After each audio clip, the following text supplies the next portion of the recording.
Hi everyone, my name is Ben Holtai from Derek's, makers of the WorkSharp product line. I'm here to show you the WorkSharp knife and tool sharpener, what it comes with, and what it can sharpen. So the machine comes with two 80 grit belts. That's for doing things like axes and lawnmower blades. Or if someone breaks the tip off their knife, you can reshape it with these. It also has two 220 grit belts. These are to put the initial edge on your blade, so really just to shape it. And then we have two 6,000 grit belts. These are for putting the final hone on your blade. These are also used to do scissors, serrated edges, and gut hooks. The WorkSharp comes with two guides. There's one that is 20 degrees, primarily for your fillet knives and kitchen knives.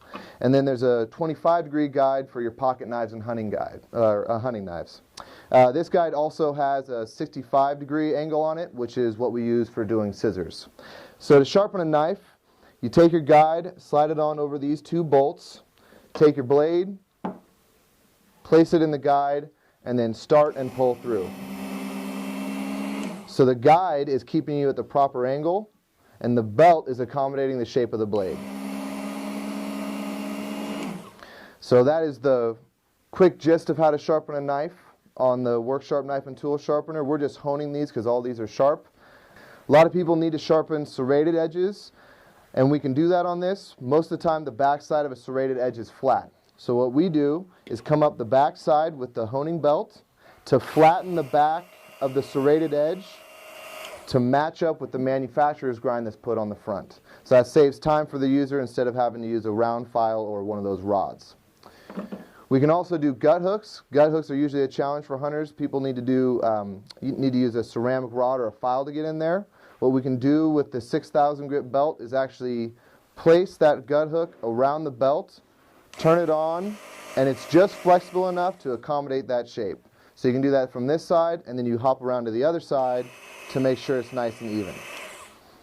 To do scissors, slide the guide back on, open up the scissors so they're as open as they can get, and then place them in the 65-degree guide, start and pull through. There's a magnet in this guide, so it helps keep your blade flush. And that's usually all it takes. You want to stick with primarily the purple belt while you're sharpening your scissors. So that's your knives with the gut hooks, serrated edges, and then also the scissors. Switching the belts is real simple. This is where we're going to go to the axes and lawnmower blades. You push in, turn right. That pulley is keyed so it won't snap back at you until you want it to, so you can see right here. Take one of the 80 grit belts that the machine comes with. There's a tab on the front side, and this tab allows the sharpening cassette to rotate forward. So now you have a little handheld grinder. You can actually sharpen lawnmower blades while they're still on the machine, just like so. You don't need one of our guides because the belt's just going to conform to the shape that's already there. And then you can also do your axes the same way.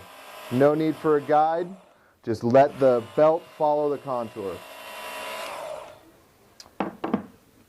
So again, the machine's going to come with both the guides, the 25 and the 20, two of each belt, so two 80s, two 220s, and two 6,000s. That gets your customer through about 50 to 100 knives. And then for a whole new set of the belts, your customer can expect to pay about $15 to $20.